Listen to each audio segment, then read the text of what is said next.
Rajasthan forum और ITC Rajputana के behalf पे मैं आप सब का अभिनंदन करती हूँ, स्वागत करती हूँ।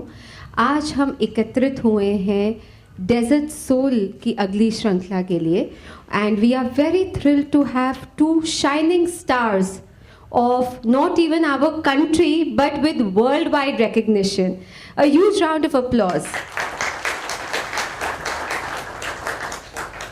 डेजर्ट सोल के प्रस्तुत करता है श्री सीमेंट्स और इसके हॉस्पिटैलिटी पार्टनर हैं आईटीसी राजपुताना। अब मैं आमंत्रित करना चाहूँगी आईटीसी राजपुताना के जनरल मैनेजर ऋषि मट्टू जी को वेलकम एड्रेस के लिए। To one and all over here, it's good to see such a nice gathering, and especially to welcome our celebrities here.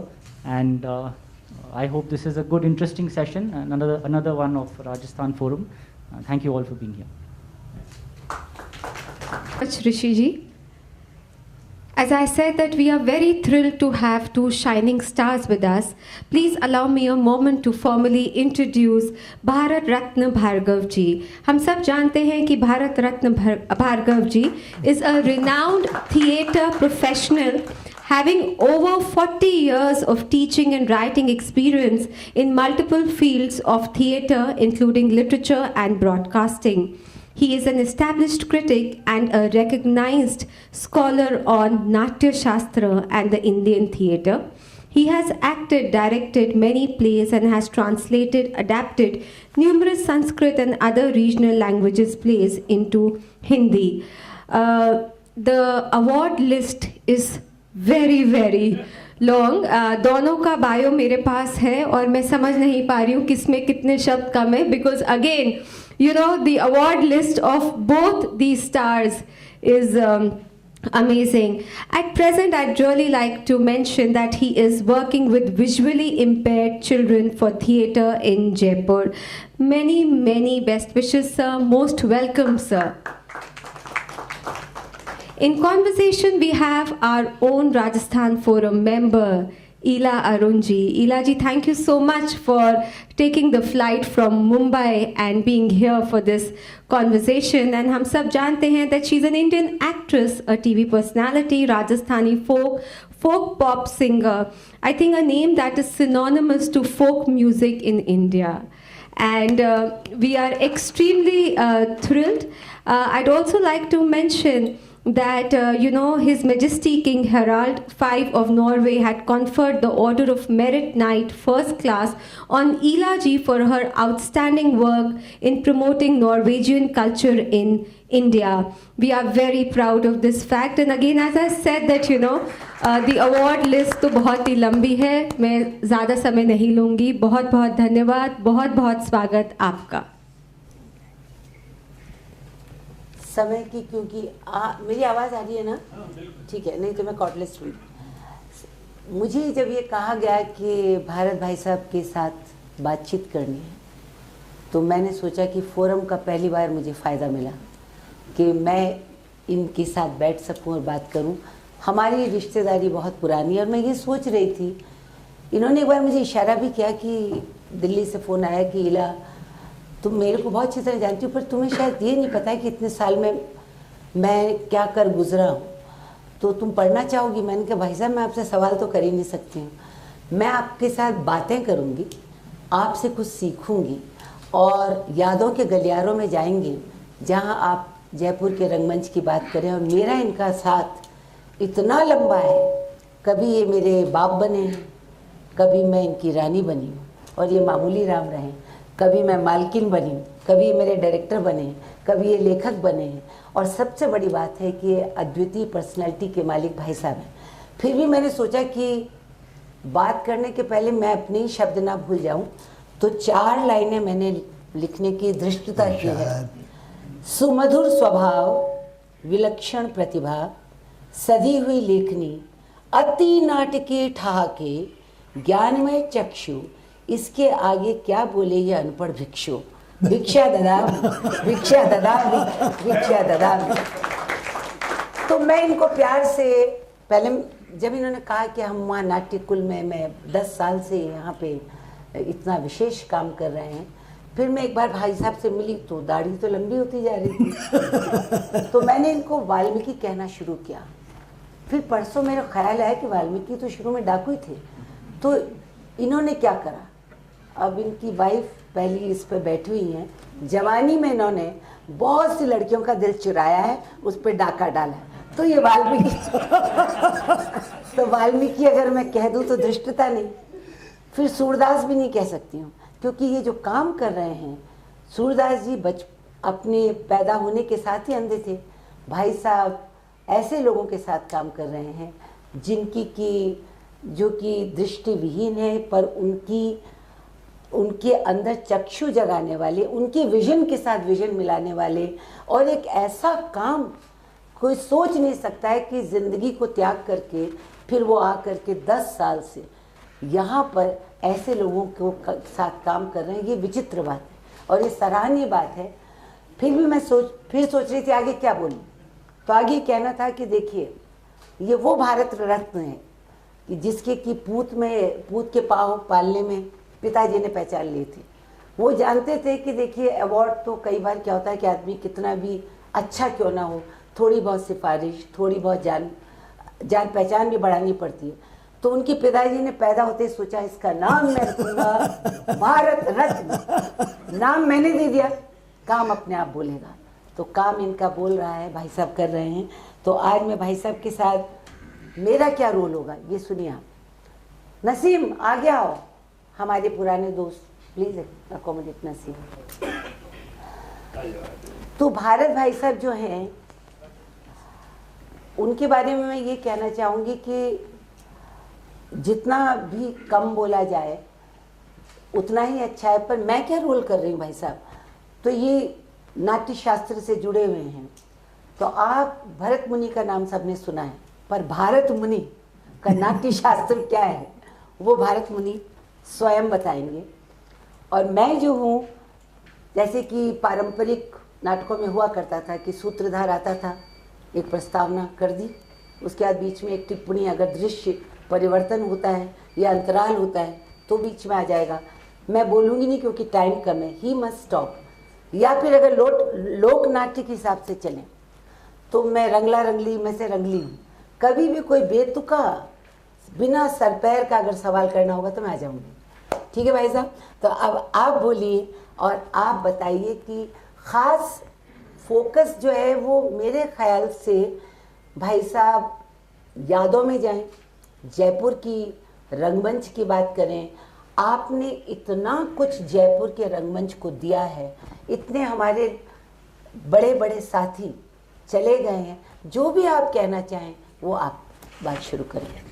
बहुत बहुत धन्यवाद। बहुत ही मुश्किल स्थिति पैदा कर दी है इला जी ने।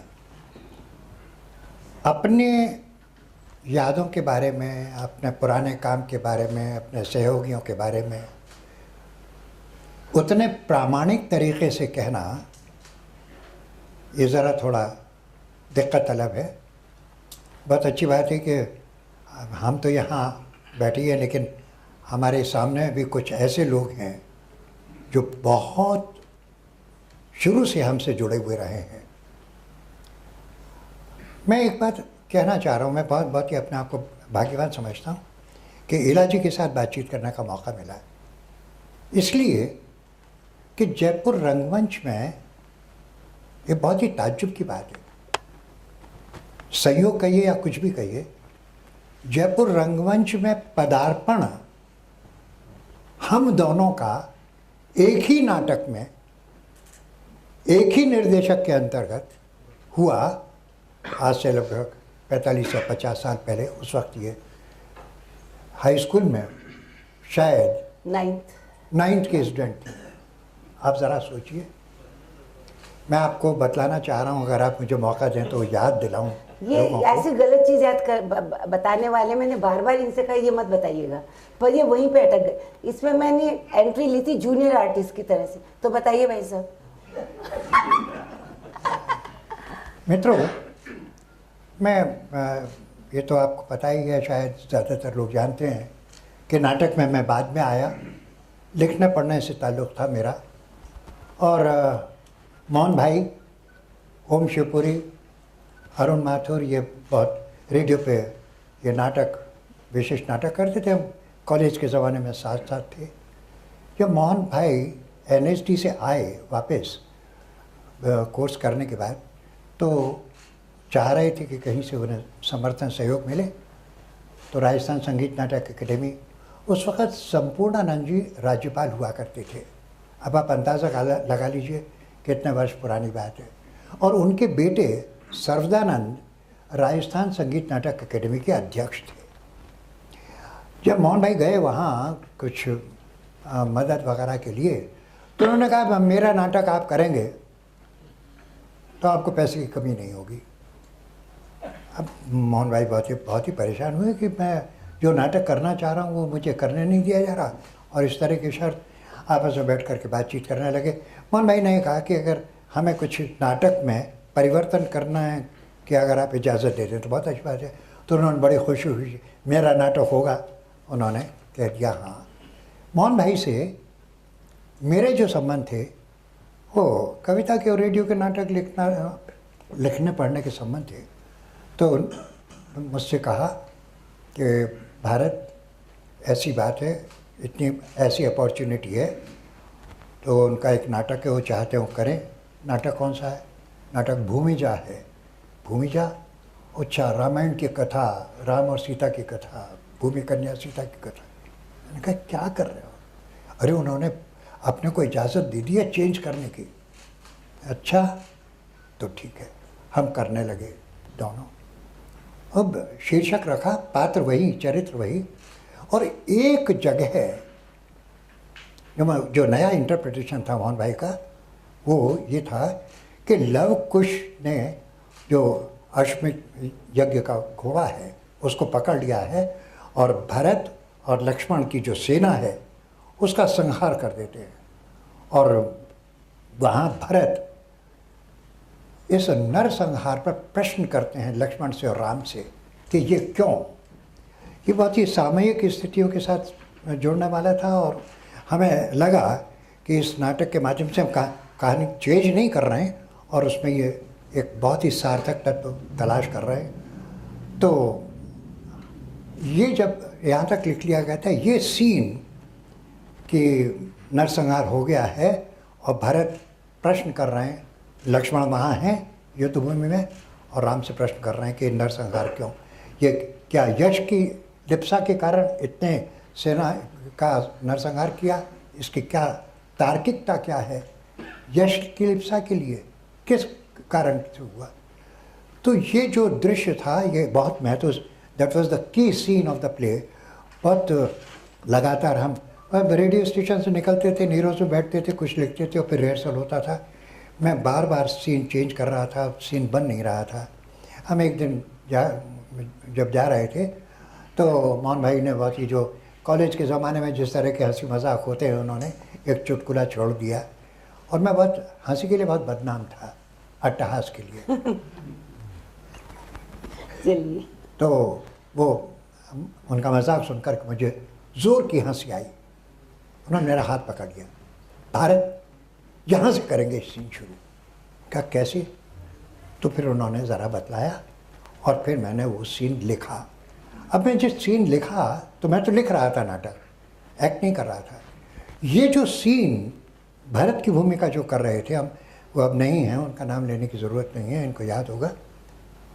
वो हंसी नहीं आ रही थी, वो नकली आ रही थी, और चाह रहे थे कि वो प्रामाणिक हो, व्यंग्यपूर्वक, क्रूर, अट्टहास। तो वो फिर मोहन भाई ने कहा, भारत ये रोल तुम करोगे। मैंने कहा मैं नाटक लिख रहा हूँ, दोनों काम कैसे करूँ? नहीं, मेरे पास और कोई विकल्प नहीं, तुम करोगे। वो उस हंसी के ज़रिए से मेरा नाटक में पदार्पण हुआ, जिसमें ये सीता की सखी की भूमिका जब 9वीं क्लास में पढ़ रही थी, तो उस नाटक में। भाई साहब, क्योंकि आज आपकी तरफ फोकस है, भूमिका नहीं थी। सीता जब विदा होती है तो रोने वाली लड़कियां चाहिए थी। और मैं जाती थी सिर्फ देखने के लिए कि रंगमंच देखूं, ऐसे लोगों से मिलूं। तो उनको रोने वाली लड़कियों पे मेरे पे नजर पड़ी और वहाँ से उस रोने से मेरी जूनियर की तरह से एंट्री शुरू हुई। पर एक ही बात भाई साहब मैं आप ही के संबंध में कहूँगी कि आज जो कुछ भी मैं लिखने की तरफ गई, ये बहुत बड़ा आपका मेरे ऊपर एक कहते हैं असर रहा। ऐसा कोई भी नाटक नहीं था। ये एक सवाल है, पुराने नाटकों को जब आप करते हैं उनका समसामयिक होना बहुत ज़रूरी है। और अगर एक लेखक बैठा है और उसके पास लेखनी है, इसलिए नहीं कि लेखनी है और वो चल जानी चाहिए, क्योंकि वो समझ रहा है कि इसको मैं कैसे रेलेवेंट बनाऊं या कैसे मैं आज के लोगों तक पहुंचाऊं। और ये बात भाई साहब ने शुतुरमुर्ग में भी करी थी, जब आपने कुछ मामूली राम लिखा था और हम लोग NST में नाटक कर रहे थे। नाटक बहुत अच्छा हुआ, तालियां बजी। एक आदमी अचानक खड़ा हुआ और उसने कहा ये मेरा नाटक नहीं है। तो मोहन जी ने देखा, वो ज्ञानदेव अग्निहोत्री जी थे, नाटक वही था, पर बात जो कह नहीं पाए थे, जिस बात की ज़रूरत थी, वो चीज़ भारत भाई साहब लेकर आए थे और बहुत ही खूबसूरत उन्होंने लिखा था। तो ये कई बार आपने नाटकों में इस तरीके से अपना एक इसकी भी अंतर कथा मैं ज़रा बताऊंगा, लेकिन पहले मैं देखता हूँ कि मैं अब कर पाता हूँ नहीं, पर वो बतलाना चाहता हूँ आपको कि मोहन भाई की दृष्टि, निर्देशक की दृष्टि क्या थी। वो भूमिजा जो शुरू में जिन्होंने मुझसे कहा कि तुम्हें एक्ट करना है, वो जो हंसी का दृश्य था, उसमें देखिए शेड्स किस तरह की शेड्स उन्होंने हंसी में, अगर आप उसे लिखने की कोशिश करेंगे शब्दों में तो शायद वो भाव नहीं आ पाए। वो कोशिश करता हूँ, मैं 40, 45, 50 साल पुरानी बात हो गई, मैं कर पाऊँगा या नहीं कर पाऊँगा, I don't know, but I try honestly. That will be fantastic.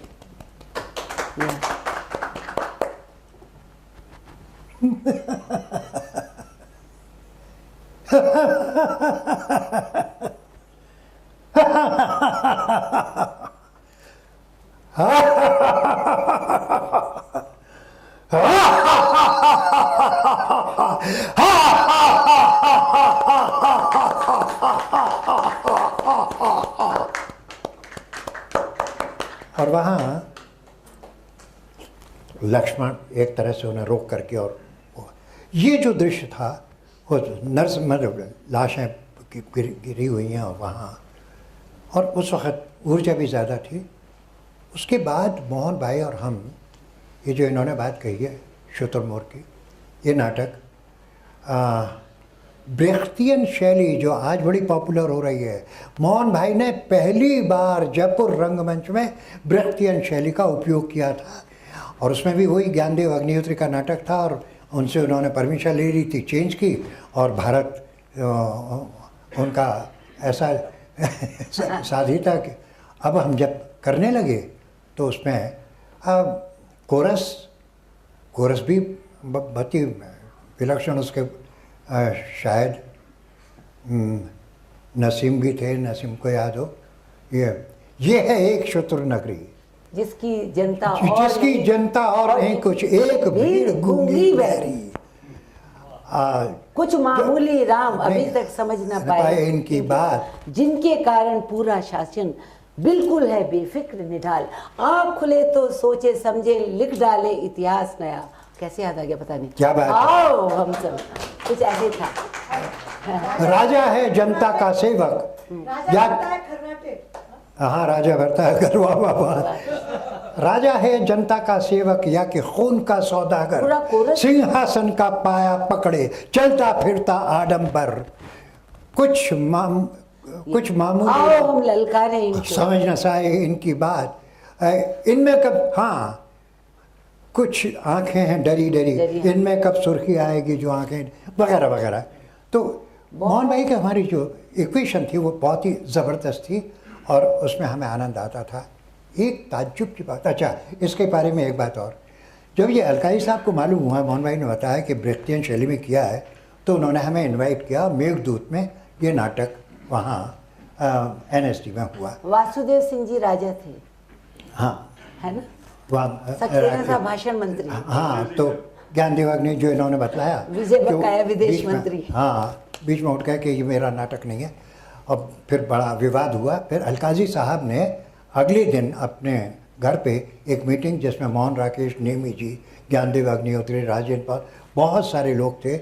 और मोहन भाई उन्हें मालूम था कि आज गड़बड़ हो सकती है, तो शील्ड की तरह से मुझे पकड़ लिया कि तू भी चल। और एक इनकी साथी थी अंजुला शर्मा, जो अभी भी हैं, हम दोनों को लेकर के वहाँ गए और वहाँ बहुत विवाद हुआ। और अल्टीमेटली वो नाटक जो बहुत ज़्यादा पसंद किया गया था, उस पर विराम लग गया, पूर्ण विराम लग गया, वो रिपीट नहीं कर सके।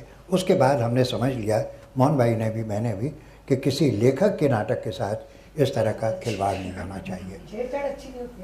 नहीं नहीं नहीं, ऐसी बात नहीं है, क्योंकि कभी कभी अगर वो लेखक बहुत बहुत पुराना है, अगर उसने 50 साल पहले कुछ चीज़ लिखी है, उस बीच में समाज बदल गया है, उसी की चीज़ को इस समाज तक पहुंचाने के लिए लेखक कभी कभी अपनी कलम पकड़ता है, जिसका पकड़ना बहुत ज़रूरी है। वो नाटक को बदल नहीं रहा है, पर वो क्या कहना चाहता था उससे, और अब तक सोसाइटी बदल चुकी है, नीड आती है। I think your contribution was amazing. ये बहुत ही दिलचस्प बात है कि मोहन भाई ने जयपुर में जितने भी नाटक किए, ये भूमि जैसे तो मैंने शुरू किया, शुतुरमुर्ग, इसके अलावा आज़र का ख्वाब, गुड़िया घर, नसीम आज़र का ख्वाब में ये भी हमारे साथ थे, द विजिट, द मदर, बहुत सारे नाटक किए। और कितने संयोग की और अच्छी बात है कि उन सभी नाटकों में हम दोनों साथ थे। अलग अलग चित्रलेखा तो आपने डायरेक्ट किया था। हैं? चित्रलेखा के बारे में बात करेंगे। ये एला जी ने मुझे एक अपॉर्चुनिटी दी, मेरे डायरेक्शन में काम किया इन्होंने।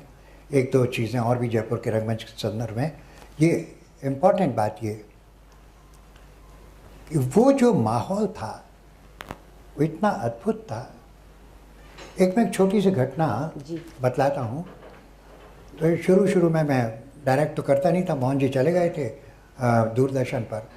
तो यहाँ हमारे जो बुज़ुर्ग लोग थे, कल्चरल सोसाइटी ऑफ राजस्थान के एच वी सक्सेना, आप लोगों ने नाम सुना होगा, उन्होंने मुंशी प्रेमचंद जी के पुत्र अमृत राय, उनका नया नाटक लिखा था उन्होंने, हम लोग वो उठा लिया। और अमृत राय जी ने कहा इसे आप कीजिए। अब वो उसका जो मुहावरा था वो रियलिस्टिक मुहावरा नहीं था जिस तरह के नाटक लिखे जाते हैं, वो बहुत सटायरिकल था। और सक्सेना साहब ने जब उठाया तो शुरू तो किया, लेकिन फिर संभला नहीं, अब क्या किया जाए। तो हमारे दोनों के ही एक बहुत अच्छे मित्र देवेंद्र मल्होत्रा नहीं हैं, वो बेनी प्रसाद जी, PM कपूर, इन सब लोगों के साथ बैठक हुई सक्सेना साहब के घर।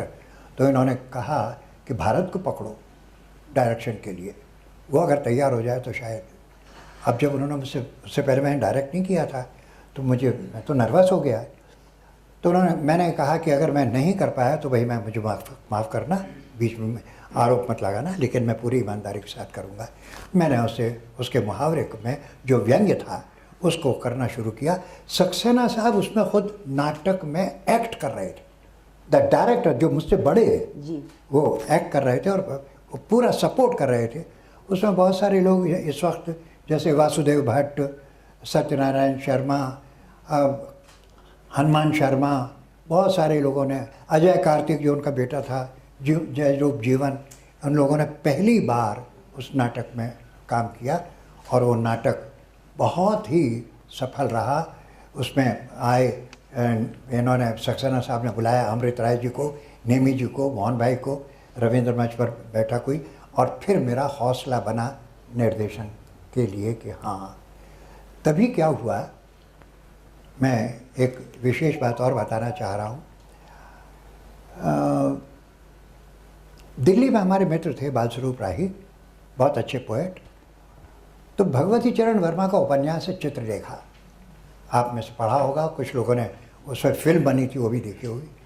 तो शन्नो खुराना बहुत मशहूर संगीतज्ञ रही हैं, उनके लिए म्यूजिकल प्ले किया था, पूरा नाटक छंद में, उपन्यास को छंद में। और बालस्वरूप राही तो बहुत अच्छे पोएट थे और बड़ा कमांड था छंद पर उनका, और बहुत ही सहज भाषा उसमें उन्होंने किया।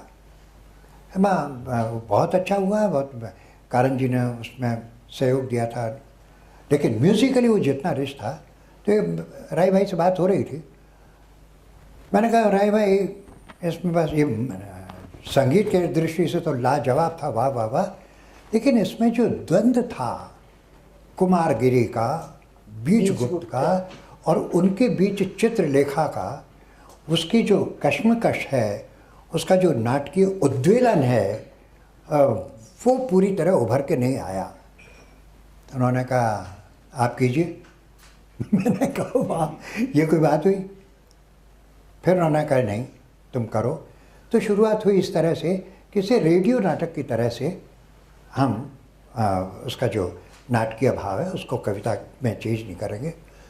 तो मैंने कहा अच्छा ठीक है करते हैं। तो राय भाई ने कहा, उस वक्त तो बहुत बदनाम हो चुका था, अच्छा भारत ये बताओ कि जब तुम ये करोगे तो ये नाटक मेरा कितना रहेगा और तुम्हारा कितना रहेगा? तो मैंने उनसे वादा किया कि राय भाई मैं एक शब्द भी इसमें परिवर्तन नहीं करूँगा। वो करने लगे। जो वो रेडियो में एला से और मेरा भाई, हमारी जो पुरानी टीम थी वही सब लोग थे, करने लगे। तो उस वक्त SMS भटनागर थी, रविंद्र मंच के मैनेजर, और उन्होंने कुछ देखा तो उन्हें बड़ा आनंद आया। तो उन्होंने कहा कि रेडियो की तरह से क्यों कर रहे हो, इसे फुल फ्लेजेड प्ले की तरह क्यों नहीं करते? मैंने कहा इसमें इतना खर्चा होगा, ऐसे दृश्य है, राजमहल का दृश्य है, सन्यासी का दृश्य है, ऐसा बड़ा मुश्किल है, मुझे चेंज करने की परमिशन नहीं है। तो उन्होंने कहा चिंता मत करो, मुझे बताओ कितना खर्चा होगा। और क्या बात है, आज वो नहीं है। हम उनको, मैं नमन करता हूँ उनकी स्मृति को, सब लगा दिया, बहुत लाजवाब। उन्होंने कहा तुम चिंता मत करो, बता। अब मैंने इतना सा कि मैं तो लग गया नाटक के रिहर्सल में। ये राजधानी होटल के जो मालिक हैं वीरेंद्र कौशिक, हम बहुत अच्छे हमारे मित्र होते थे, उनको हमने बीजगुप्त के लिए, हनुमान शर्मा कुमारगिरी के लिए, और ये जब नाटक इसमें नंदलाल शर्मा, वासुदेव सिंह उसकी लाइट्स कर रहे थे, हिम्मत सिंह जो JNU में हेड ऑफ द डिपार्टमेंट हैं वो उसके सेट डिज़ाइन कर रहे थे। और क्या टीम थी। और हमने, इला जी ने 3 महीने रोज़ाना 4 घंटे से भी ज़्यादा कथक नृत्य की प्रैक्टिस की थी। इन्होंने कथक उससे पहले कभी किया नहीं था। और जब इन्होंने उस नाटक में, लोग ताज्जुब कर रहे थे, लोग कह रहे थे कि नहीं ये क्या चित्रलेखा नर्तकी है, ये इला क्या करेंगी। जब उन्होंने देखा, गौरीशंकर जी ने उसका नृत्य निर्देशन किया था, सारे लोग ताज्जुब में इला अरुण को चित्रलेखा ने एक बहुत परफेक्ट नर्तक, कथक नर्तकी की तरह से प्रस्तुत किया। और जो दर्शक थे वाह वाह वाह कर उठे। अच्छा, अब ये हुआ, इसकी भी चर्चाएं खूब हुई दिल्ली में। इसके संबंध में एक बहुत बड़ी बात है, हमारे मित्र लोग भी कैसे दिल्ली में कैसे जाएं, कर नहीं सकते थे। तो देशांतर आपने नाम सुना होगा, उसमें ओम शिवपुरी और मोहन महर्षि वगैरह, रामगोपाल बजाज वगैरह दूसरे लोग भी थे। तो देशांतर स्पॉन्सर कर दे तो शायद हम कर सकते हों। 4, 5 और 6 फरवरी 74 आईफेक्स में ये नाटक हुआ। और जब नाटक हुआ तो आप अगेन, ओम शिवपुरी नहीं है, मैं उनको भी नमन करता हूँ, वो बॉक्स ऑफिस पर बैठे टिकट बेच रहे थे चित्रलेखा के, और तीनों दिन हाउसफुल। और ऐसी ज़बरदस्त उसकी प्रशंसा हुई। फिर उसके कारण थे कि हम रिपीट नहीं कर सके, मांग बहुत थी। फिर मुझे भी नौकरी के लिए जाना पड़ा। लेकिन मैं कहना ये चाह रहा हूँ, उस वक्त का जो माहौल था जयपुर का, वो लाजवाब था। एक तरफ सक्सेना साहब, तो वासुदेव, दूसरी तरफ हिम्मत सिंह, सारे लोग, मोहन भाई, पिंचू कपूर। अब मोहन भाई चले गए थे, मुझे बहुत ही महत्वपूर्ण बात है। अब हम नाटक करना चाह रहे हैं, नाटक कैसे करें? तो राजस्थान में MA कर रहा था, राजस्थान यूनिवर्सिटी में रिसर्च में फेलो था। राजस्थान विश्वविद्यालय नाट्य परिषद की स्थापना की, और उसके बैनर में कांचन रंग शम्भू मित्र का नाटक, जिसका अनुवाद किया था निमी जी ने। हैं? आपकी परफॉर्मेंस भूल नहीं सकते पांचू गोपाल। मैं उसमें नौकर की भूमिका में था, और ये मेरी मालकिन थी। तरला हाँ, मालकिन, घर की मालकिन। और तरला हाँ, तरला थी रमा पांडे, हमारी बहुत अच्छी मित्र, इनकी बड़ी बहन तृप्ति और इला से बड़ी। और जी भूमिजा भी तो है कोई। हाँ, भूमिजा में भी थी। आप लोगों को बहुत याद है। तो वो नाटक ऐसा हुआ, पिंचो कपूर, हम सब लोग दीवाने की तरह से काम कर रहे थे, कहीं छोटे बड़े की भावना नहीं थी, जिसको जो काम मिल गया वो कर रहे हैं। और मैं समझता हूँ कि हम लोग जितने भी लोग हैं बहुत ही खुशकिस्मत हैं कि जयपुर का रंगमंच अगर उस वक्त समृद्ध हुआ, जयपुर के नाटकों को देशांतर या national school of drama sponsor कर रहा है, तो उसका कारण था यहाँ जो नाटक के लोग थे उनकी आत्मीयता, उनका परिश्रम और उनकी एक निष्ठ भावना, जहाँ कहीं भी दुराव नहीं, कहीं कोई झगड़ा नहीं, वैमनस्य नहीं, ईर्ष्या नहीं, द्वेष नहीं, कहीं कुछ नहीं। वो मैं समझता हूँ हम लोगों की बहुत बड़ी उपलब्धि थी। मित्रों, ये प्रेरणा जी बैठी हैं। नमस्कार। आपको भी बहुत पुरानी बातों की याद होगी। आप इतनी दूर बैठी हुई हैं, अगर नज़दीक आती तो बहुत अच्छा रहता। नाटक जी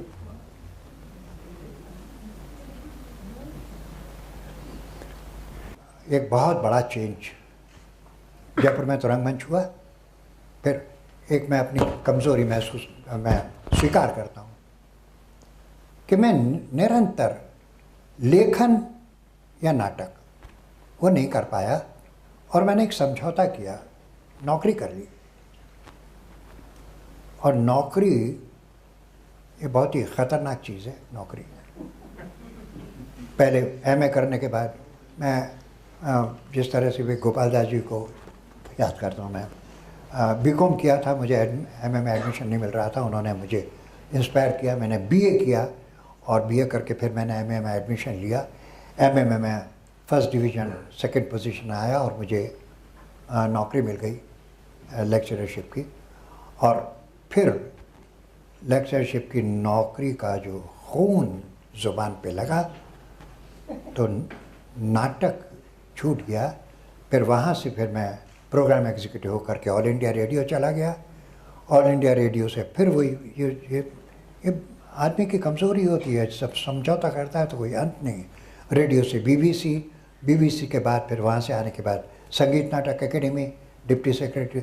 हाँ, ये बात ज़रूर रही कि जब तक मैं नौकरी में रहा तो मैंने नाटक तो नहीं किया, लेकिन नाटक को पढ़ा बहुत रूपांतरण, और गुरुजनों से सीखने की कोशिश की, बहुत कुछ सीखा। इन्होंने इला जी ने कहा था नाट्यशास्त्र के बारे में, और प्रेरणा जी हैं पनीकर साहब, कारंग जी, इन सब के हाँ, इसको मैंने रेडियो में नाटक भी तो बहुत रूपांतरण। हाँ, रेडियो, हाँ सारे नाटक आपकी देखरेख में हो गया। हाँ, तो आप रेडियो के पक्ष आप दोनों के साथ बहुत जुड़े हुए हैं, तो उस पर भी आ जाइए। पर काम इन्होंने इतना किया है ना, क्योंकि समय को देखते हुए मैं पढ़ रही थी, वरना भारत भाई साहब का जितना रूपांतरण इन्होंने किया, जितने नाटक लिखे हैं रेडियो के लिए, वो भी उसी का एक अंग है। स्टेज ही नहीं है, जरूरी नहीं। इतनी छोटी सी बात मैं बता देता हूँ रेडियो के बारे में। मैं प्रोग्राम एग्जीक्यूटिव था और उस वक्त प्रोड्यूसर और प्रोग्राम एग्जीक्यूटिव उन दोनों में 36 का आंकड़ा होता था। किसी प्रोग्राम एग्जीक्यूटिव सरकारी अधिकारी होता था, और जो प्रोड्यूसर होता था उसका काम होता था नाटक प्रोड्यूस करना। प्रोग्राम एग्जीक्यूटिव को हाथ नहीं लगाने दिया जाता था नाटक में, ऐसी स्थिति थी। जैन जी के साथ तो आपकी बहुत अच्छी। हाँ, मैं वही बता रहा हूँ, एक्सेप्शन। तो मैं अनाउंसर हूँ, मैं ये बोलूँगा कि आप अनाउंसर भी रहे।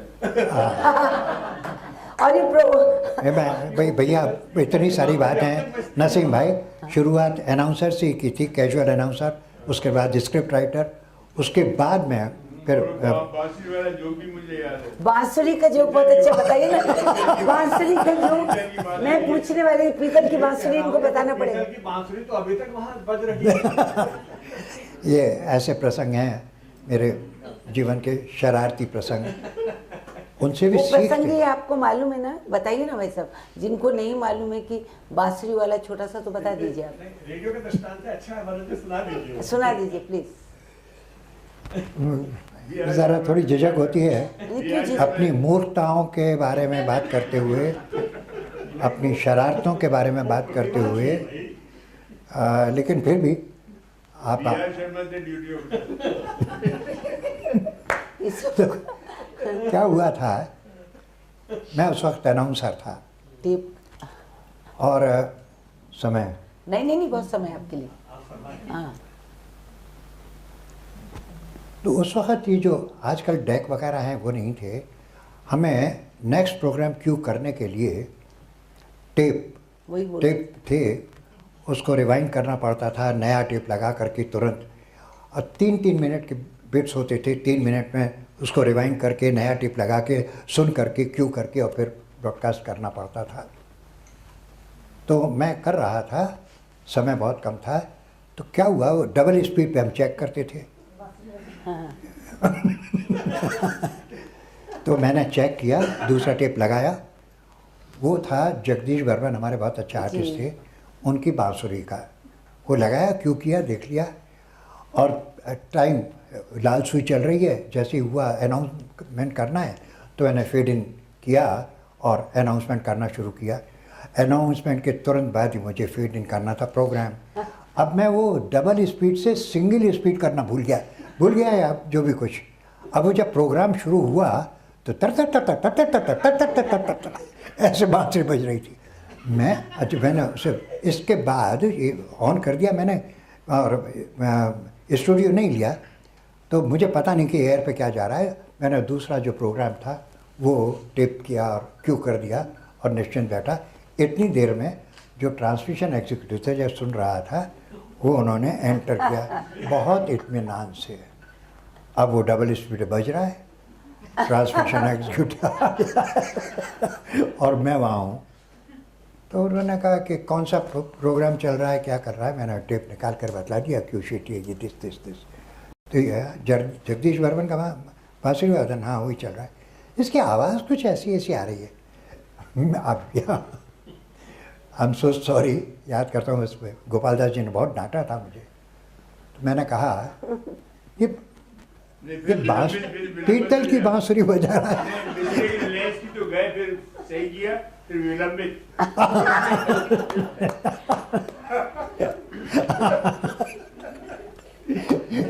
ऐसे कमबख्त दोस्त हों तो सारी मूर्ताएं उजागर हो जाती हैं। एनीवे, पहले दुरुस्त बजा, फिर विलंबित। हाँ पहले द्रुत 15 मिनट में कि आधा घंटे बजाना है। और फिर जब वो गया अपने स्टूडियो पे, तब तक मैंने ठीक कर दिया था। गोपाल दास जी का फ़ोन, क्या हुआ, क्या गड़बड़ हुई? तो ट्रांसमिशन एग्जीक्यूटिव ने कहा सब ठीक है, मैं स्टूडियो में होकर के आया हूँ, क्यों है, क्या हुआ, क्या था? कुछ नहीं, सब ठीक है। वो द्रुत में चल रही थी सब, वो द्रुत में चल रही थी। खैर, रेडियो पर मीटिंग होती थी, मीटिंग में पूछा गया तो उसने जो मैंने कहा था वही कह दिया। गोपाल दास जी इतने ज़ोर से और डांटा उसको कि तुम गधे हो, तुमको घुसने नहीं दिया जाना चाहिए ब्रॉडकास्ट में। फिर उन्होंने मुझे बुलाया। अब मुझे मालूम तो हो गया था कि गड़बड़ पता नहीं क्या होगा। अब गोपाल दास जी पूछे क्या हुआ था, ये सब गलती हो गई, मैं माफ़ी चाहता हूँ, आइंदा नहीं करूँगा। हुआ क्या था? गलती हो गई। कुछ नहीं बताया मैंने, गलती हो गई। वो दुखी हो गए 4-5 वर्ष। फिर तो उन्होंने कहा कि इस तरह की शरारत कभी भी ब्रॉडकास्टिंग के साथ नहीं। ब्रॉडकास्टिंग से तुम्हें पैसा मिल रहा है, तुम्हारी माँ है, इसके प्रति तुम्हारा धर्म है। बहुत सारे लोग सुन रहे हैं, इस तरह का मजाक कर रहे हो, तुम अपनी शख्सियत के साथ ऐसा कर रहे हो, कभी मत करना। मैंने वादा किया। लेकिन ये जो पीतल की बांसुरी और द्रुत और विलंबित, वो ऐसा प्रचारित हुआ न केवल जयपुर में, अब तक लोगों को याद है। ये इस तरह की बातें होती हैं, लेकिन इनसे भी हम सीखते हैं, आगे न करें। तो जो भी कारण था, मैं अगर इस तरह, या वही चीज़ थी जो BBC में हमें काम में आई। रेडियो ने जो प्रशिक्षण दिया बहुत ही अद्भुत तरीके से बीबीसी में भी और उसके बाद संगीत नाटक एकेडमी में भी। मैं एक बात आपको बताना चाहता हूँ, क्योंकि पुराने प्रसंग हैं ना जयपुर के, तो बहुत मनोरंजक हैं, रोचक हैं, लेकिन अब ज़रा हम महत्वपूर्ण बातों की तरफ आना चाहते हैं। रिटायरमेंट के बाद मैं क्या कर रहा हूँ और क्यों कर रहा हूँ। रिटायरमेंट के बाद मैंने कुछ किताबें लिखी हैं, नाटक पर 2 किताबें। एक तो जब मैं था एकेडमी में तभी हबीब तनवीर पर रंग हबीब, जो नेशनल स्कूल ऑफ ड्रामा ने प्रकाशित की, और उसके मेरी किताब के साथ हाँ एक ये भारतीय नाट्य परंपरा और आधुनिकता, ये अभी पिछले वर्ष प्रकाशित हुई। और अभी मैं कुछ काम कर रहा हूँ।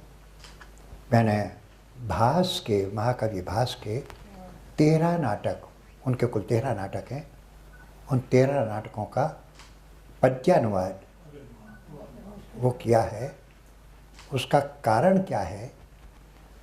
हमारे संस्कृत नाटकों की जो परंपरा है, अगर हम कालिदास को देखें, भास को देखें, सारे के सारे नाटक काव्यात्मक हैं। हम टैगोर को देखें, भारतेंदु को देखें, काव्यात्मक है। अब जो नाटक लिखे जा रहे हैं या जो संस्कृत के नाटकों का अनुवाद हुआ है वो पूरी तरह प्रोजेक है। तो प्रोजेक नाटक को जो आप करेंगे तो नेचुरली आपको रियलिस्टिक तरीके से करना होगा। भारतीय पद्धति क्या है उसके अन्वेषण के लिए बहुत ही ज़रूरी है कि नाटक का आलेख ऐसा हो। तो मेरे जो गुरुजनों ने, उनका आशीर्वाद मेरे सामने। ये नाट्यशास्त्र की जब अपन बात करते हैं तो मैं एक बहुत सामान्य सा प्रश्न आपके सामने करना चाहता हूँ। बंधुओं, हम जयपुर के हैं।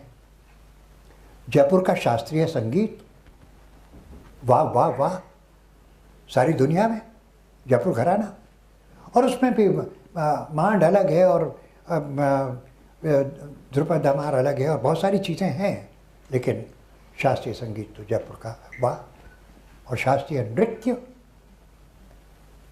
कथक, जयपुर घराना, प्रेरणा जी बैठी हुई हैं। किस तरह से शास्त्रीय नृत्य ने और शास्त्रीय संगीत ने केवल जयपुर का नहीं, भारतीय शास्त्रीय विधाओं का नाम सारे संसार में उजागर कर रखा है। What about the theatre? क्या शास्त्रीय नाटक था ही नहीं हमारे यहाँ? था तो कहाँ गया? कालिदास के नाटक कैसे होते थे? भास के नाटक, श्रीहर्ष के नाटक, नागानंद के नाटक कैसे होते थे? वो नाटक तो हैं, उनका तरीक़ा गायब हो गया। वह उसकी कहानी बहुत लंबी चौड़ी है, वो नहीं। भारतेंदु हरिश्चंद्र ने सबसे पहले अंग्रेज़ों के शासनकाल में, उस वक्त 20वीं सदी के आरंभ में, इधर भारतेंदु और उधर टैगोर, गुरुदेव रवीन्द्रनाथ टैगोर, इन दोनों ने 2 निबंध लिखे। भारतेंदु ने नाटक और रवीन्द्रनाथ टैगोर ने रंगमंच, और उसमें पाश्चात्य नाट्य सिद्धांतों की और भारतीय नाट्य सिद्धांतों की, नाट्य शास्त्रीय सिद्धांतों की इस तरह से व्याख्या की है, इसको हमने इग्नोर कर दिया टोटली।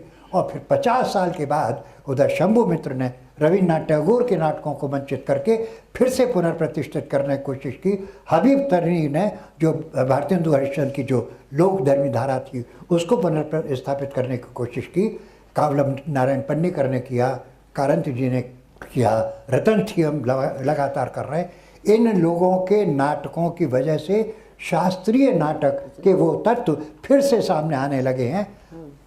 हम क्या कर रहे हैं? जयपुर के रंगमंच के लोग जिनकी हम बड़ी प्रशंसा करते हैं कि ऐसा था, हमको वहाँ बुलाया, आज क्या कर रहे हैं? ये मेरी बड़ी पीड़ा है। मैं चाहता हूँ कि जाने से पहले ईश्वर मुझे इतनी शक्ति दे और आप लोगों की शुभकामनाएं मिलें। तो ये जो नाट्य शास्त्र वाला प्रसंग है, इसके बारे में मुझे लिखना है।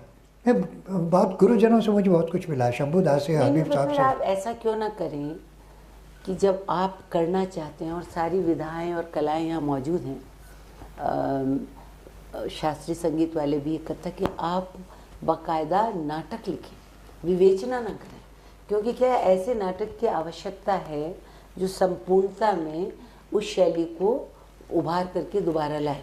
उसके लिए किसी बहुत अच्छी बात है, इसीलिए तो मैंने भास के नाटकों का किया है। जो आपने किया उसको फिर आप वो आती है, अभी अगले वर्ष तक आ जाएगी पुस्तक। लेट अस सी। अब तृप्ति, सच बात यह है कि मुझ में इतनी शक्ति, इतनी ऊर्जा नहीं है। विचार तो है। कौन कहता है आप में शक्ति नहीं है? आप जैसे बोल रहे हैं, नहीं। जैसे आप हंसे तो शक्ति शक्ति है। नहीं, आप you're right, उस तरह डायरेक्ट पर नहीं वो कर सकता डायरेक्ट नहीं मैं, कर जैसे सकता। मैंने चित्रलेखा किया जी, जी। उस तरह से पर मैं- जो आपके अंदर जो बात है उसको आप इन लोगों से, अशोक जी आप यहाँ मौजूद हैं, आप लोग मिल करके वही बात आगे बढ़ाएं। देखते हैं कि मिल क्या के होता है, आप लेकिन- लोग करें। ज्वाला है। क्योंकि मैं सबसे ये बड़ी कहना बात चाह है- रही थी, जैसे शेक्सपियर को, मेरा एक और भी इसी से जुड़ा हुआ छोटा सा प्रश्न था। अरे इब्सन के नाटकों को तुमने कितने खूबसूरत तरीके से किया है, फोक फॉर्म में, भारतीय पद्धति में। जी। बस इतना सा है, वो शास्त्रीय पद्धति नहीं रही, वो लोक धर्मी पद्धति।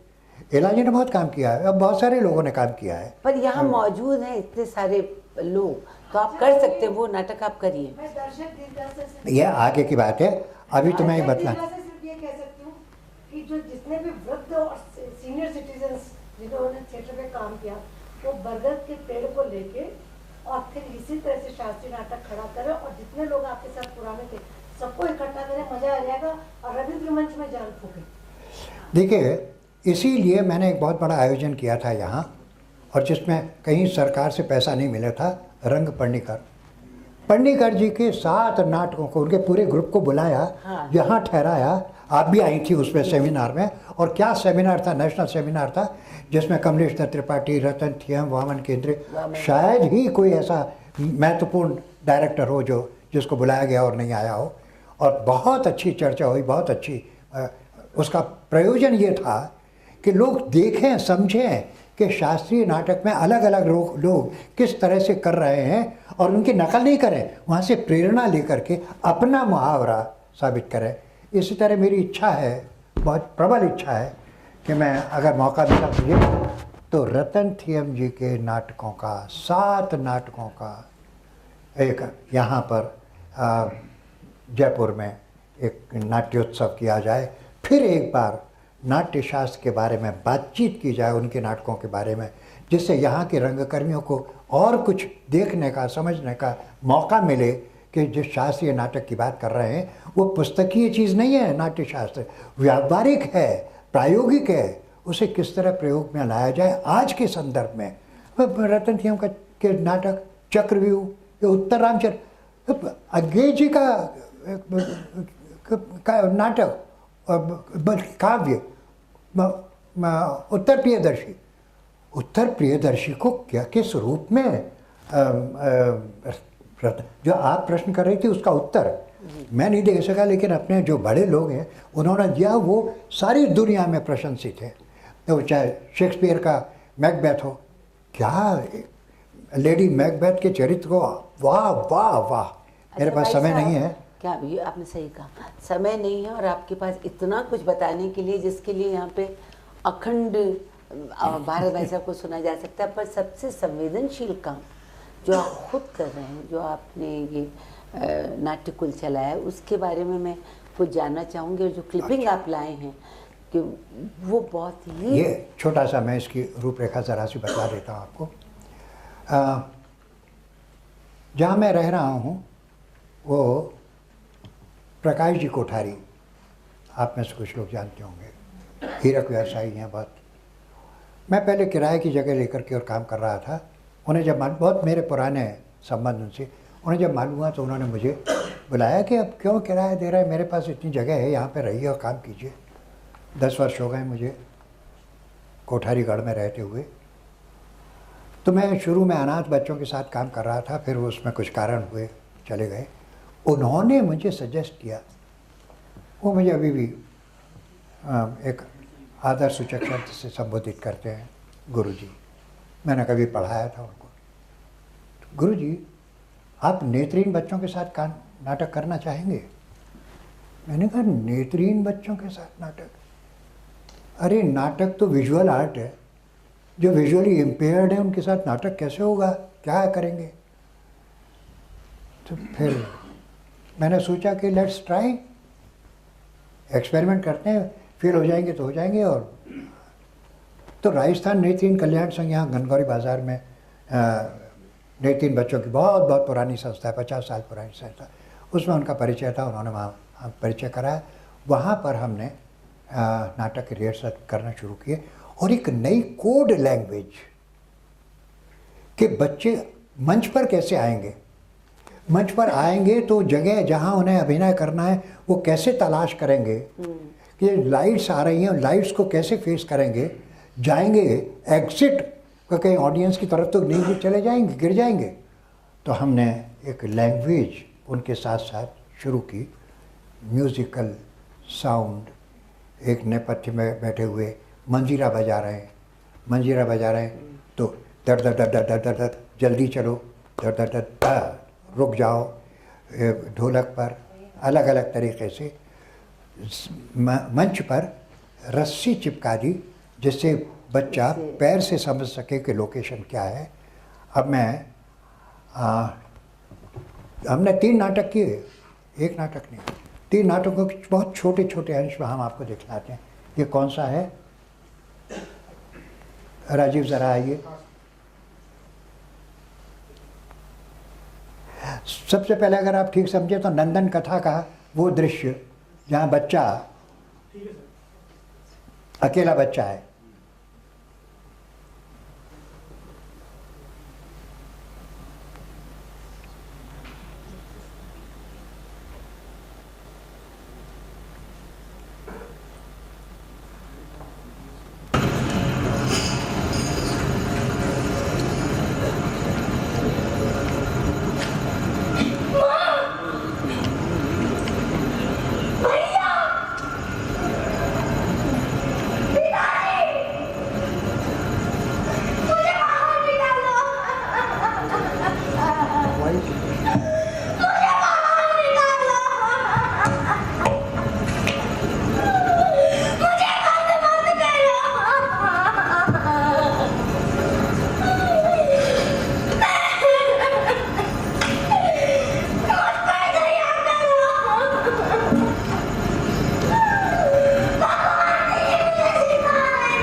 इसकी भूमिका बताया।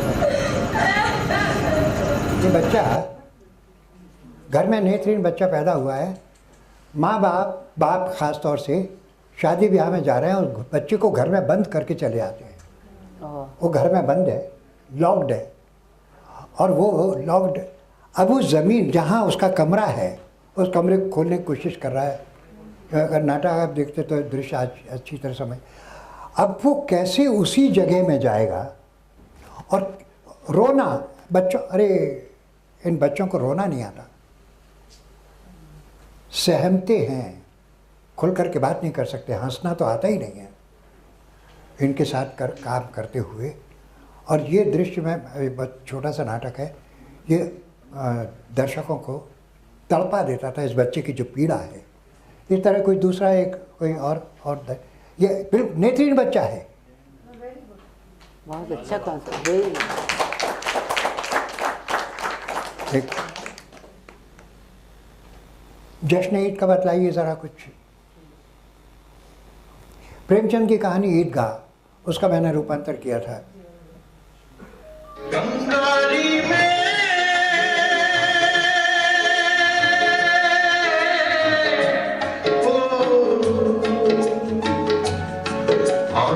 हामिद और दादी अमीना।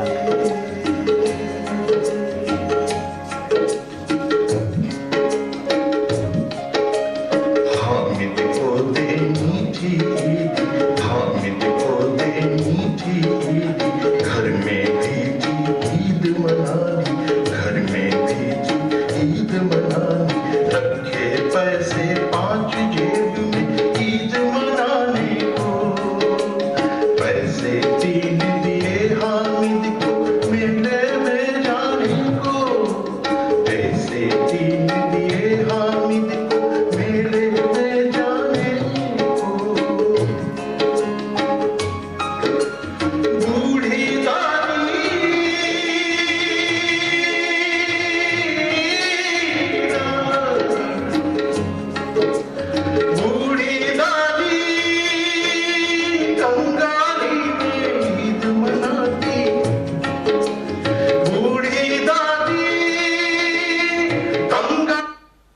इसमें से अच्छा, ये इतनी सी बताइए कि ये जन्म से ही, बहुत ये बढ़िया, बच्चे जन्मांध हैं, जिन्होंने बीमारी से नहीं खोया हो, ये माँ भी बहुत और ये बहुत। जन्मांध हैं, कभी किसी तरह का अनुभव नहीं है।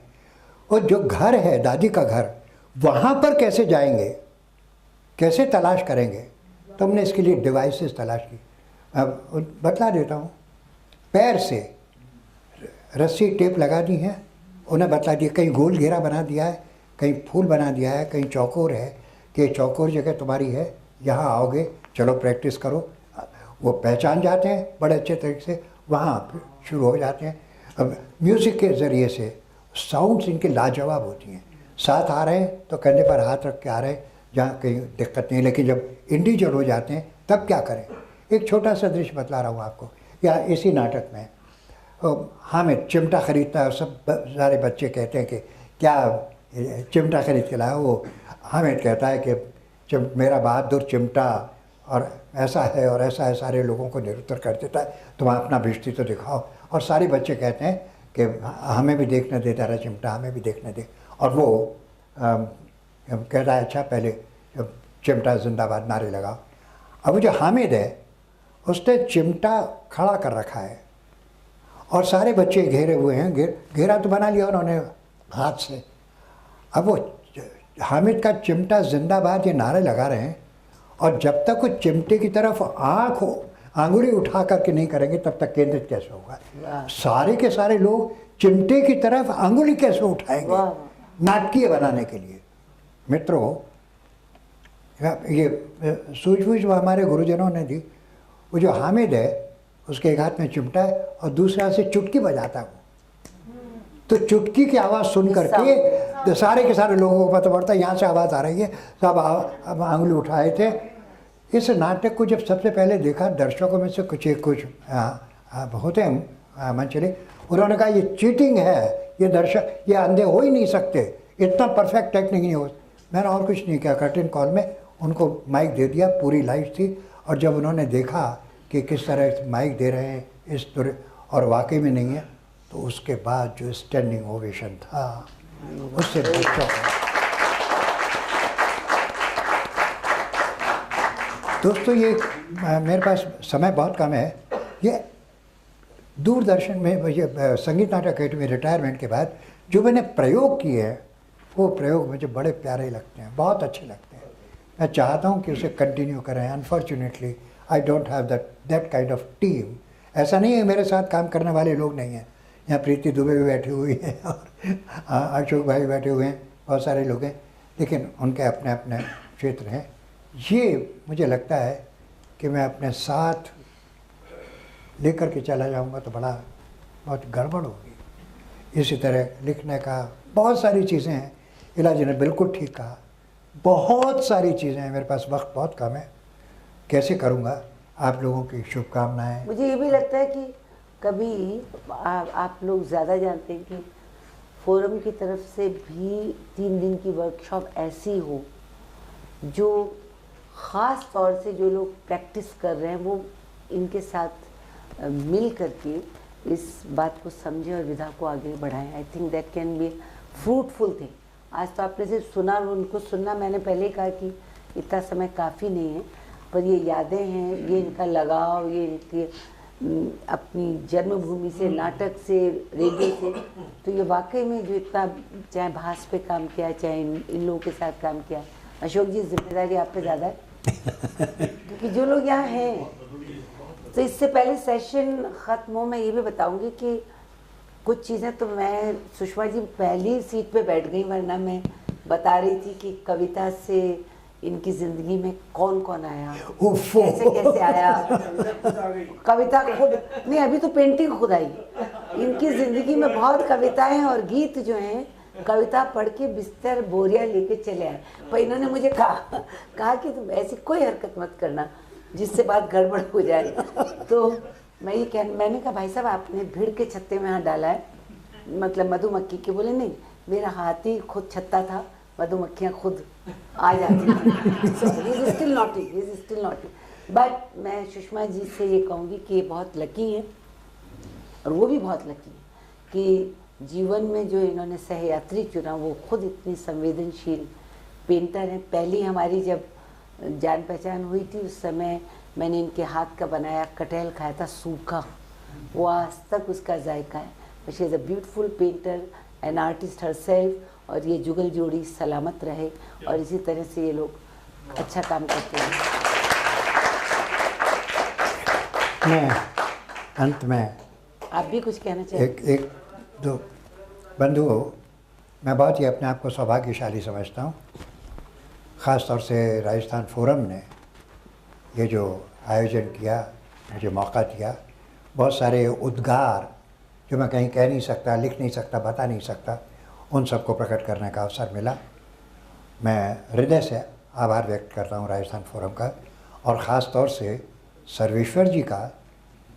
वाह वाह वाह, मैंने बहुत बरसों से जानता हूँ। रीढ़ की हड्डी इतनी मेटिकुलस प्लानिंग, इतना योजनाबद्ध तरीके से और इतना अनुशासित तरीके से काम करने वाले बहुत वर्षों के बाद मुझे एक व्यक्ति नज़र आए हैं ये बात सही है। और मित्रों, ये बात भी सही है कि बातें तो हरि अनंत, हरि कथा अनंता, बहुत भंडार है। इलाजी ने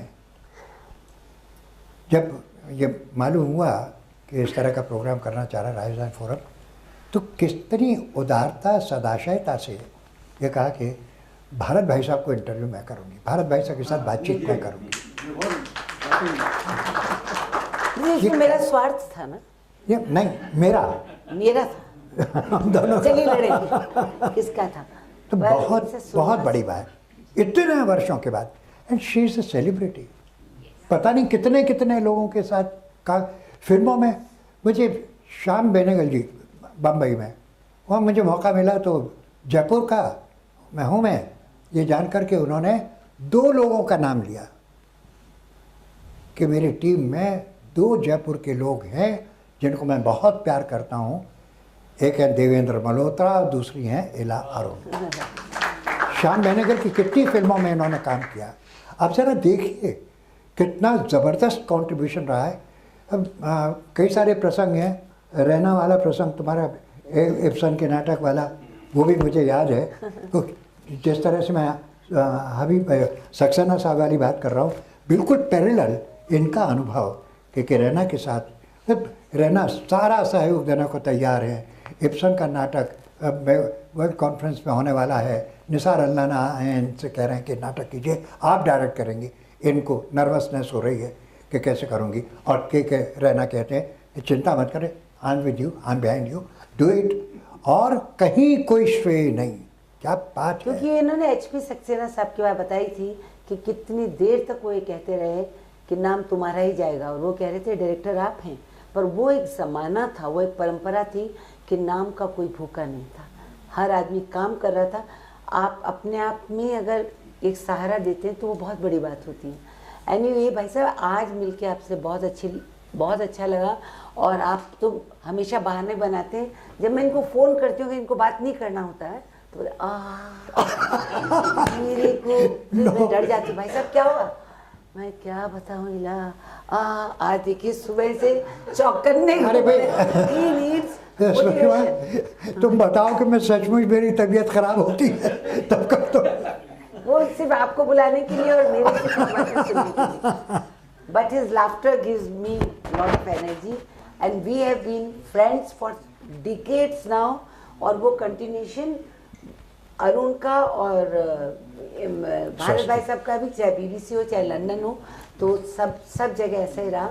आप सब लोगों के साथ ये ज़बरदस्त आपने बात करी। थैंक यू वेरी मच अपरा कि आपने। Thank you very much Indeed, thanks a lot, I am really grateful.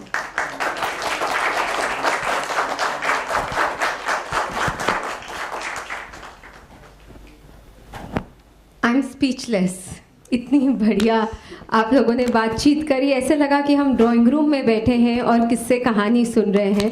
और एक बार भी ऐसे ही नहीं लगा कि कोई इंटरव्यू आपका कर रहा है। आप लोग दोनों ने इतने अच्छे तरीके से किस्से सुनाए कि हमको लगा, मुझे लगा मैं भी शायद उसका पार्ट थी। So thank you so very much. मैं रिक्वेस्ट करूंगी अगर किसी के पास सवाल है, हम 2 सवाल ले सकते हैं, क्विक वंस, अगर आपके पास कुछ हो, फिर हम जी अशोक जी। सवाल नहीं है, मेरी गुजारिश है राजस्थान फोरम से कि इस तरह के जो हमारे अग्रज हैं इनका एक डॉक्यूमेंटेशन होना चाहिए। ये तो बहुत अच्छी बातचीत हुई है, लेकिन मैं आपसे अपरा जी और सर्वेश भाई, आपसे सबों से कहूँगा, राजस्थान फोरम के मेंबर्स भी बैठे हुए हैं, कि ऐसा एक हम ये योजना बनाएं कि इनका डॉक्यूमेंटेशन 3-4 घंटे का बातचीत का विजुअल और ऑडियो का होना चाहिए। ये बहुत बड़ा काम है इसको, बस ये मेरा मैंने माइक उतार दिया। आपके भास के जो नाटक हैं वो पब्लिश हो गए, तो आप लोग इस दिशा में भी सोचिए। नहीं, वो अंडर पब्लिकेशन है और अगले साल वो हाँ फाइनल हो गया। वो 2 खंडों में आ रहे हैं वो, क्योंकि 13 नाटक है, 7 नाटक और 6 नाटक। जरूर बिल्कुल। अब मैं आमंत्रित करना चाहूँगी सर्वेश भट्ट जी को कि आकर अपनी बात रखें यहाँ पर। आइए सर्वेश जी।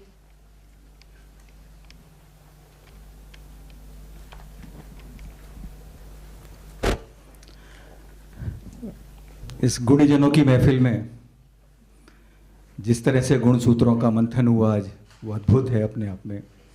इलाजी ने तो कमाल ही कर दिया। किस तरह से मतलब एक गुरु को के लिए सम्मान किया जाता है, आदर किया जाता है, ये आज बहुत कुछ सीखने को मिला। और भारत रत्न जी तो हमारे रंग जगत के रत्न हैं, भारत रत्न हैं। और भारत जी ने कहा कि मेरे लिए कुछ कहा, लेकिन मैं तो केवल पर्दे के सामने हूँ। पर्दे के पीछे जो लोग हैं जो कि मेरे को दौड़ा रहे हैं, नियंत्रित कर रहे हैं, वो कुल दूसरे लोग हैं, वो कभी भी सामने नहीं आते हैं। आदरणीय संदीप भुतोड़िया जी, हमारे श्री सीमेंट के चेयरमैन हरिमोहन बांगड़ साहब, ये सब लोग, इन लोगों की वजह से ही ये राजस्थान फोरम पिछले 10 सालों से अपने प्रयासों में सफल हो रहा है। और हम केवल उनकी परिकल्पना को साकार कर रहे हैं। और हमारे साथ जो हैं, हमारे रीढ़ की तरह ही हैं, अपरा मैडम, अपरा कुच्छल मैडम, हमारी अमृता, इनके बगैर हम कल्पना नहीं कर सकते कि हम कोई आयोजन कैसे करें। एक आयोजन में 20 फ़ोन अमृता को जाते हैं तो 10 फ़ोन अपरा जी को भी जाते हैं। तो हम सब लोगों की एक टीम है और हम लोग बहुत ही भाग्यशाली हैं कि इतने अच्छे लोगों का हमारे पास 30 हीरे मोती हैं राजस्थान के, जो कि इसके मेंबर हैं। उसमें से 10 तो पद्मश्री हैं और फिर बाकी लोग भी ऐसे हैं कि जिन्हें कभी भी पद्मश्री दिया जा सकता है, क्योंकि सम्मान मिलना कोई एक प्रतिष्ठा जी। तो अभी कुछ लोग हमारे सामने बैठे हुए हैं, पद्मश्री तिलक गिताई साहब, इकराम राजस्थानी साहब, बस कुछ बोलने की जरूरत नहीं है, नाम ही काफ़ी है।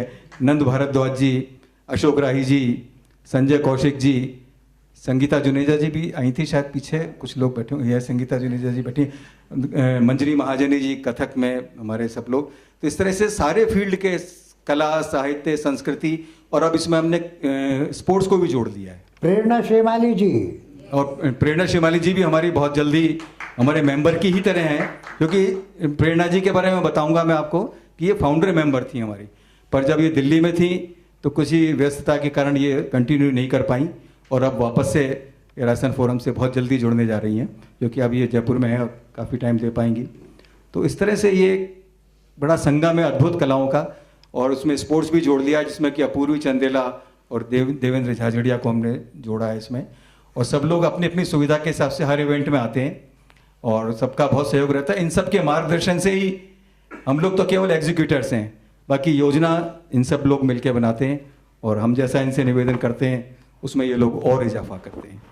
मैं इलाजी आपका बहुत बहुत धन्यवाद करूँगा कि आपने बॉम्बे से आके इतनी इस ऐसे टाइम में आप आए, और इलाजी ने वाकई में बहुत ज़्यादा इंटरेस्ट दिखाया। ये शो इलाजी के इंटरेस्ट की वजह से ही इतना अच्छा हो पाया है, और फिर सर का तो आशीर्वाद था ही, और सर ने भी तुरंत, क्योंकि सर ऐसे व्यक्ति हैं जो हमेशा ये भी पर्दे के पीछे रहे हैं, इन्होंने कुछ बस किया है, उसका बखान कभी नहीं किया। ये उन लोगों में से हैं, एक मनीषी हैं, एक साधु हैं, समझिए आप, जो तपस्या करते हैं केवल ये लोग। सरताज भाई साहब को भी नहीं भूल हाँ सकते। जी, सरताज नारायण माथुर साहब भी हमारे इसके मेंबर हैं, सबसे सीनियर वही हैं।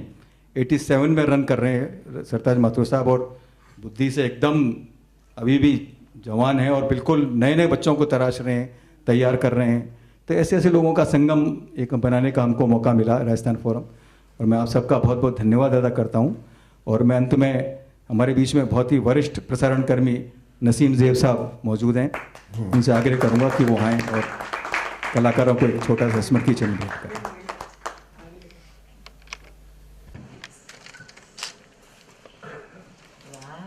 ये फोटो जरूर लीजिए।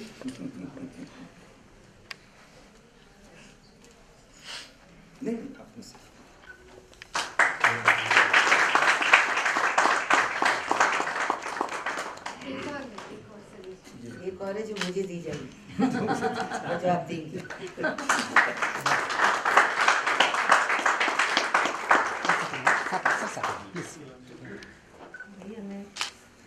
आपको तो हाथी मिला, ऐसे पहुंच ऐसा प्लेट तो सीधी करो, हाथी उल्टा कर दो।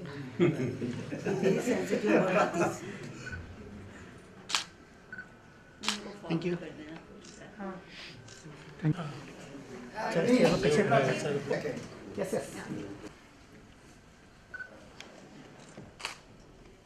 वेट करिएगा।